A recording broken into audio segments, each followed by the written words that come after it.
There are moments in the human story when everything a man has built crumbles beneath his feet, when the identity he wore like armor is stripped away in a single violent instant. Moses stood at such a crossroads, his hands still trembling with the memory of what they had done, the Egyptian taskmaster's lifeless body hidden beneath the sand, the weight of murder pressing against his chest like a stone. The prince of Egypt, raised in palaces of gold and alabaster, now fled like a criminal into the merciless wilderness, pursued not only by Pharaoh's wrath but by the searing question that burned hotter than the desert sun. Who was he truly? Hebrew by blood, Egyptian by circumstance, and now murderer by choice. The answer lay somewhere ahead, beyond the shimmering horizons of Midian, where a group of frightened shepherdesses, and a woman named Zipporah would reveal to him that sometimes we must lose everything to discover what we were always meant to find. As we journey together through this epic of transformation, exile, and unexpected love, I invite you to reflect on your own wilderness seasons, and perhaps subscribe to continue exploring these profound stories that illuminate the mystery of divine providence working through the chaos of human choice. The story begins not in the wilderness, but in the marbled corridors of privilege, where Moses had walked as royalty. Exodus chapter 2 verse 11 tells us that when Moses had grown up, he went out to his people and looked on their burdens. But this was no casual observation. For 40 years, Moses had lived a paradox, a Hebrew child nursed by his own mother yet claimed by Pharaoh's daughter, a man caught between two worlds that could never be reconciled. The palace had taught him strategy, warfare, philosophy, and the arts of leadership. Egyptian priests had tutored him in their mysteries. He had eaten from golden plates while his kinsmen ate dust and despair. Yet something deeper than education or environment had been calling to him, a voice in the blood, a restlessness that wealth could not satisfy. When he finally ventured out to witness the suffering of the Hebrew slaves, he did not go as a curious prince touring his father's construction projects.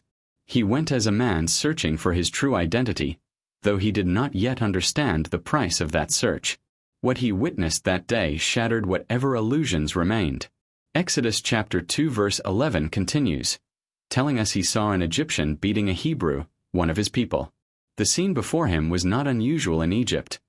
Slaves were beaten daily, their backs scarred testimonies to Pharaoh's cruelty. But this time something inside Moses broke. Perhaps it was the accumulated weight of 40 years of silent complicity. Perhaps it was the realization that his comfortable life was built upon the broken backs of his own brothers. Or perhaps it was the first stirring of his prophetic calling, that fierce hunger for justice that would later enable him to stand before Pharaoh and demand freedom for an entire nation. Whatever the reason, Moses made a choice that would alter the course of history. Exodus chapter 2 verse 12 records his action with stark simplicity. He looked this way and that, and seeing no one, he struck down the Egyptian and hid him in the sand. In that moment, the prince became a fugitive. Justice and murder embraced in the desert heat, and Moses crossed a line from which there could be no return. The next day brought the terrible revelation that his secret was not secret at all. When Moses tried to intervene in a dispute between two Hebrews, one of them challenged him with words that must have felt like a blade through his heart. Exodus chapter 2 verse 14 captures this devastating moment. The man said, "Who made you a prince and a judge over us? Do you mean to kill me as you killed the Egyptian?" Then Moses was afraid and thought, surely the thing is known.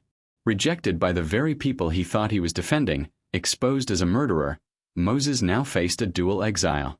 The Hebrews did not recognize him as their deliverer. The Egyptians would soon hunt him as a traitor. And when Pharaoh heard of it, Scripture tells us in Exodus chapter 2 verse 15, he sought to kill Moses. The palace that had been his home became a trap. The nation that had nurtured him became his enemy. Moses had no choice but to flee, leaving behind every marker of his former identity. His title, his privilege, his future, perhaps even his sense of purpose. He fled to the land of Midian, the biblical account tells us, and there he sat down by a well. How long was that journey through the wilderness? Days? Weeks? Scripture does not tell us, but we can imagine the transformation that occurred in those scorching, solitary miles. The desert has always been God's classroom, the place where prophets are forged and illusions are burned away. Moses walked through landscapes that offered no comfort, no shade, no easy provisions. Every step took him further from the man he had been and closer to an unknown future. The desert stripped away the veneer of Egyptian culture, the fine linens, the educated speech, the military bearing. What remained was a man reduced to his essence, vulnerable, uncertain, and utterly dependent on divine mercy for survival. The sun that beat down upon him was the same sun that watched over his enslaved kinsmen in Egypt. The stars that emerged each night were the same stars that Abraham had counted when God promised him descendants as numerous as their number. Moses was walking in the footsteps of the patriarchs now, whether he knew it or not, entering into the ancient covenant through the doorway of suffering and exile. When Moses finally reached Midian and sat by that well, he had arrived at one of Scripture's most significant locations. Wells in the ancient world were not merely sources of water. They were centers of community life, places where destinies intersected and futures were decided. Abraham's servant had found Rebekah at a well, as recorded in Genesis chapter 24. Jacob had met Rachel at a well, as Genesis chapter 29 narrates. Now Moses would meet Zipporah at a well, continuing this sacred pattern of divine orchestration. But Moses did not yet know he was sitting at the threshold of his future. He knew only thirst, exhaustion, and the hollow ache of having lost everything. He was a man without a country, without a people, without a name. The well before him reflected his own emptiness, a void waiting to be filled. Then they came, 7 sisters, daughters of the priest of Midian, leading their father's flocks to drink. Exodus chapter 2 verse 16 tells us they came to draw water and fill the troughs to water their father's flock. But the scene that unfolded was anything but peaceful. Verse 17 reveals the conflict. The shepherds came and drove them away. Here was injustice again, bullying and oppression wearing a different face but animated by the same spirit. These young women, going about their legitimate work, were being harassed by stronger men who saw their vulnerability as opportunity. Perhaps the shepherds were local thugs who routinely intimidated Reuel's daughters.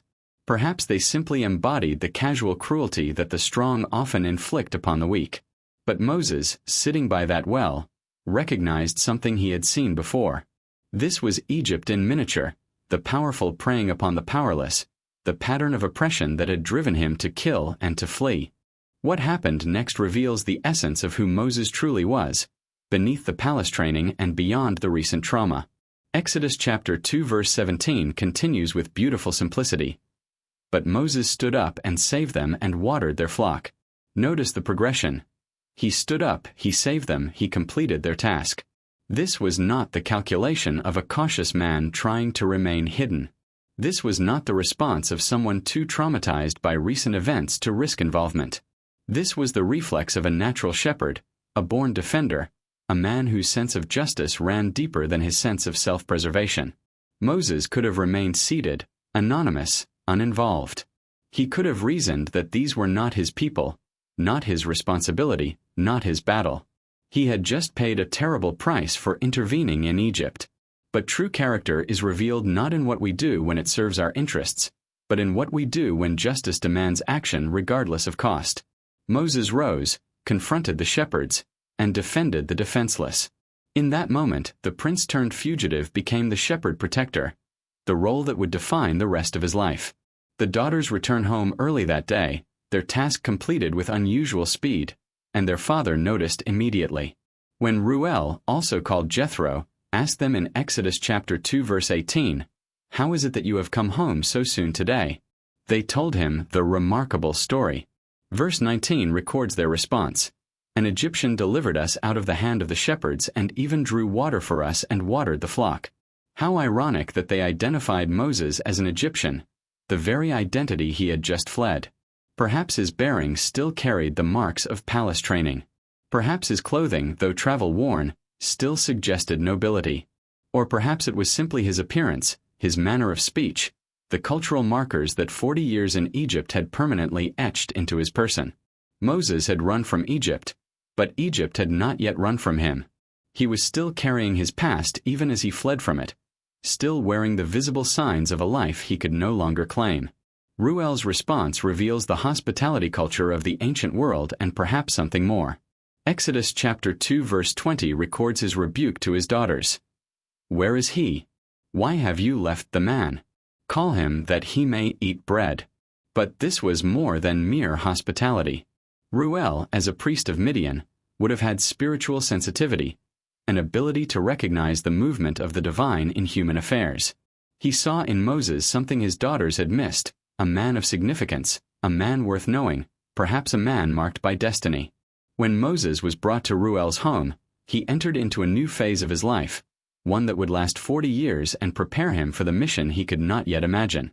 Scripture tells us in Exodus chapter 2 verse 21 that Moses was content to dwell with a man, and Reuel gave Moses his daughter Zipporah as a wife. Content is a word laden with meaning here. After the violence of Egypt and the trauma of flight, Moses found rest, acceptance, a place to belong. And he found something else as well, something he had not been seeking but desperately needed: love. Zipporah emerges from Scripture as a figure of strength, wisdom, and courage. Her name means bird, suggesting freedom, perspective, the ability to rise above circumstances and see clearly. As one of 7 daughters of a priest, she would have been raised in a household steeped in spiritual traditions, though not the traditions of Abraham, Isaac, and Jacob. The Midianites descended from Abraham through Keturah, as Genesis chapter 25 records, but their worship had diverged from the covenant faith. Yet there must have been something in Reuel's household that prepared Zipporah to become the wife of Israel's greatest prophet. Perhaps it was her father's priestly wisdom, his ability to discern divine purposes. Perhaps it was her own strength of character, demonstrated in her willingness to work as a shepherdess despite the harassment she faced. Or perhaps it was simply the mysterious sovereignty of God, placing the right woman in the right place at the right time to companion a man through his transformation. The marriage of Moses and Zipporah represents a merging of worlds, Egyptian and Midianite, privilege and simplicity, tragedy and new beginning. In Zipporah, Moses found someone who knew nothing of his past failures and everything about the work of shepherding, the vocation he would now need to master. She became his teacher in the ways of the wilderness, the rhythms of flock management, the locations of water and pasture, the signs of weather and season. But she became more than that.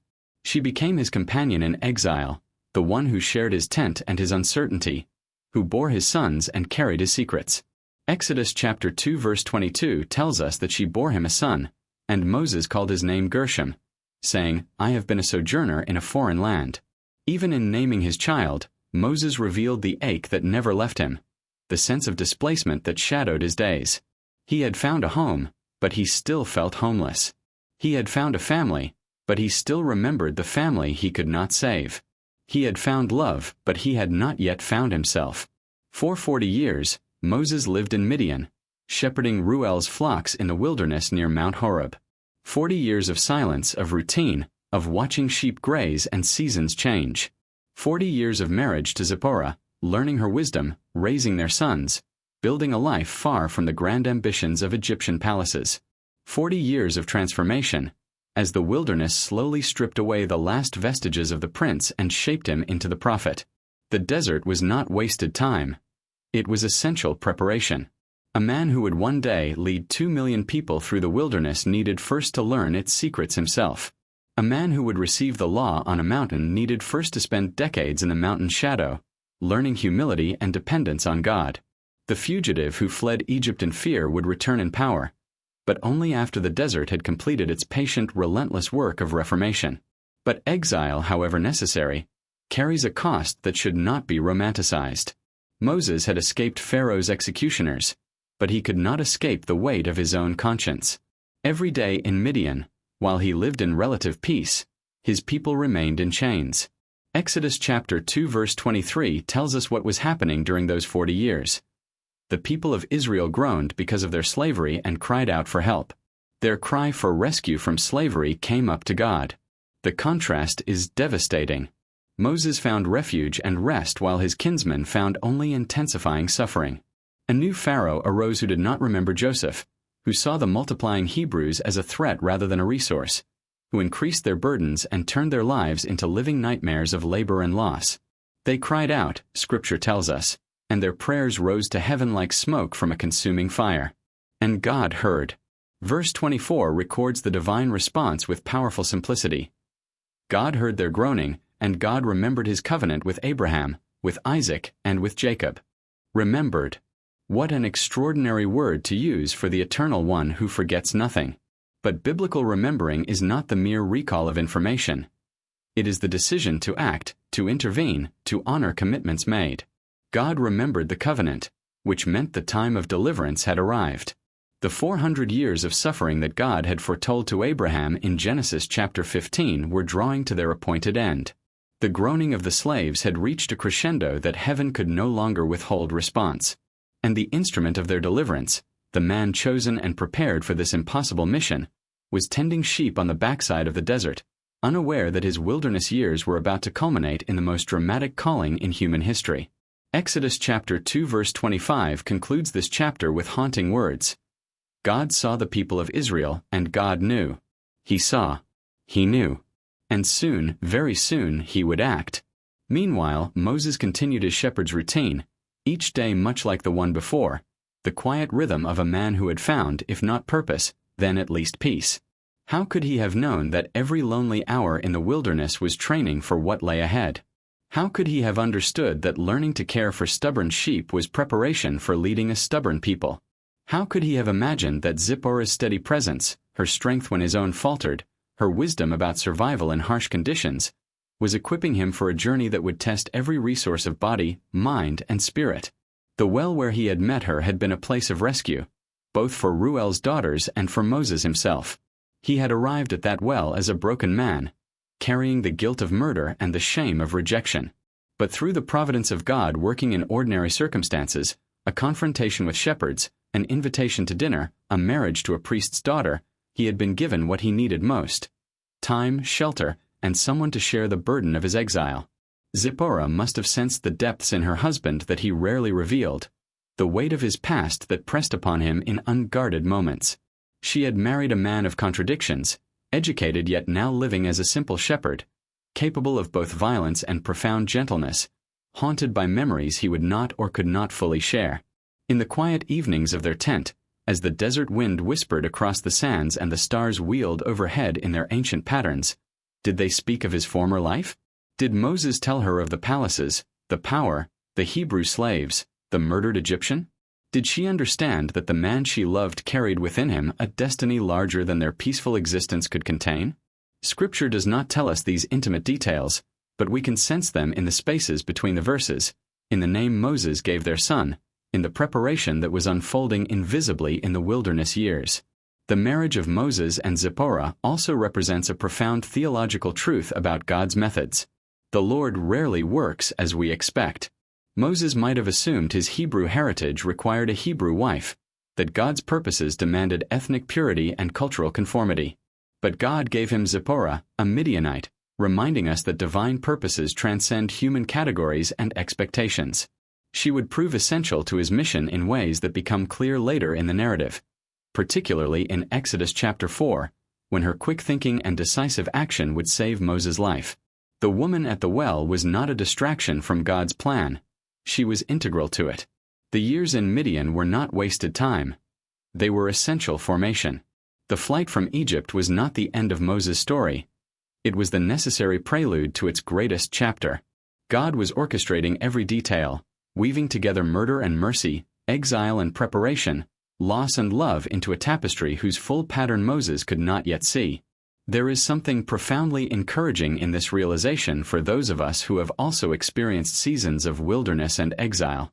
When our plans collapse and we find ourselves in circumstances we never chose, stripped of the identities we once claimed, uncertain of the future and burdened by the past, we may feel that our lives have derailed, that we have missed God's purposes or forfeited his favor.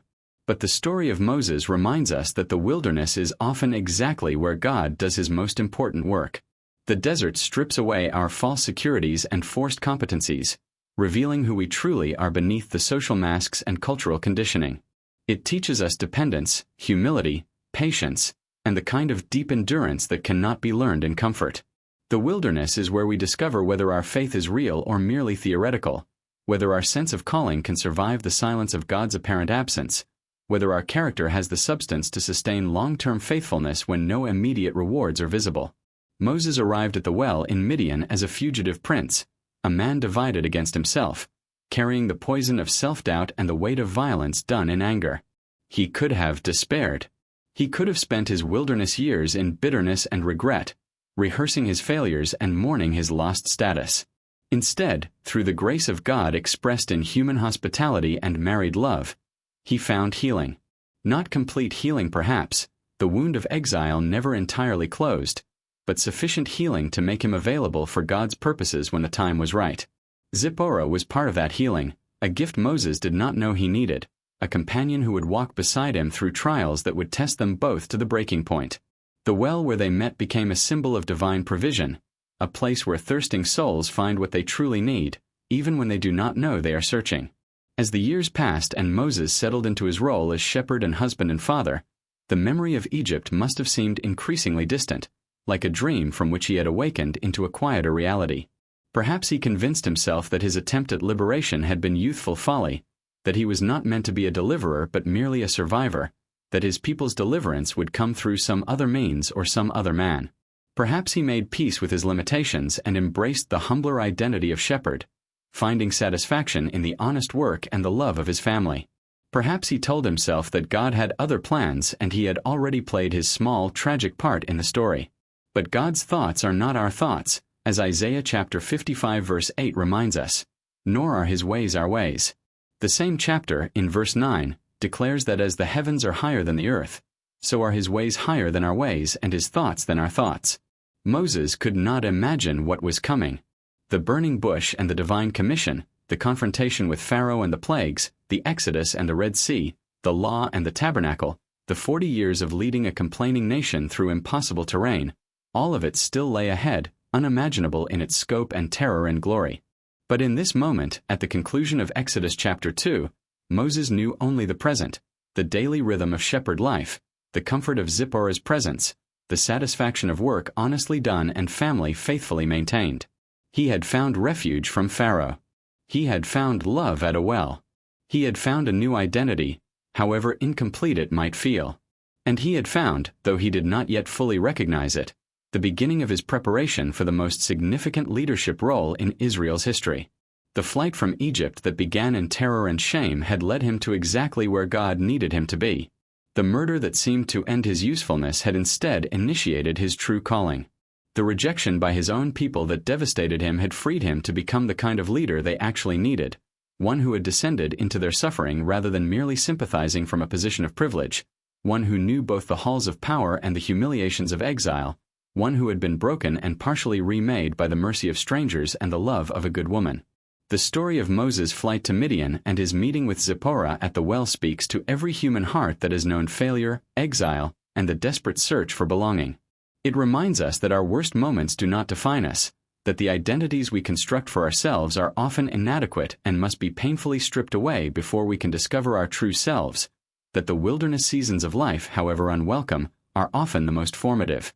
It teaches us that love sometimes finds us when we are at our lowest, not when we have achieved success or resolved all our problems, but when we are most desperately in need of grace.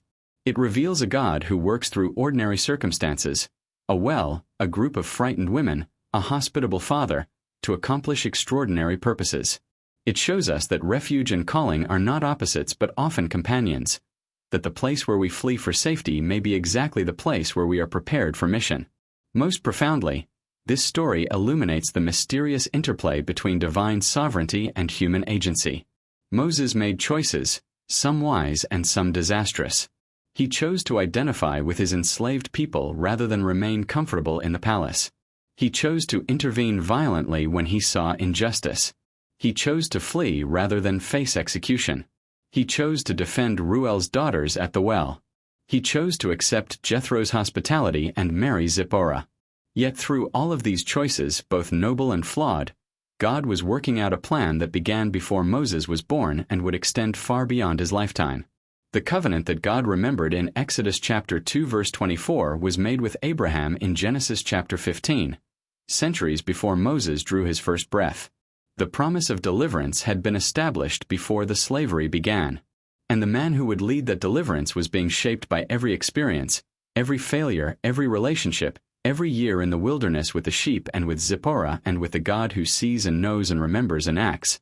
There at the well in Midian, in that moment of defending the defenseless and receiving unexpected hospitality, Moses' future was being written though he could not read the script. The prince had become a fugitive. The fugitive was becoming a shepherd. And the shepherd would become a prophet, the greatest in Israel's history, the man to whom God would speak face to face as a man speaks to his friend, as Exodus chapter 33 verse 11 would later record. But that transformation required the desert, the exile, the stripping away of false identities, the humbling that comes from total dependence, and the love of a woman named Zipporah who saw in a desperate stranger at a well something worth defending, worth knowing, worth loving. She could not have known she was marrying the future liberator of Israel. She knew only that she was marrying a man of courage and mystery, a man who needed refuge and could offer protection, a man whose past was complicated but whose heart was oriented toward justice. That was enough. More than enough. It was everything. If this story has stirred something in your spirit, if you recognize in Moses' journey echoes of your own exile and your own search for identity and purpose, then I invite you to carry these truths with you. Remember that wilderness seasons, however painful, are often divine classrooms where the most essential lessons are taught. Remember that the place of refuge may also be the place of preparation, that the love we find when we are broken is often the love that helps remake us, that the wells where we meet our future are not always marked with signs announcing their significance. Remember that God sees, God knows, God remembers, and God acts, even when decades of silence tempt us to conclude that He has forgotten. And remember that the story is not finished, that Exodus chapter 2 leads inevitably to chapter 3, where the burning bush awaits and the impossible commission will be given and accepted. If these ancient truths have touched your heart and awakened your hunger to explore more of these profound biblical narratives of transformation, suffering, and divine purpose, I encourage you to subscribe and share this story with those who also walk through wilderness seasons, searching for wells of living water and the courage to defend what is right even when the cost is high. The story of Moses and Zipporah is not merely history.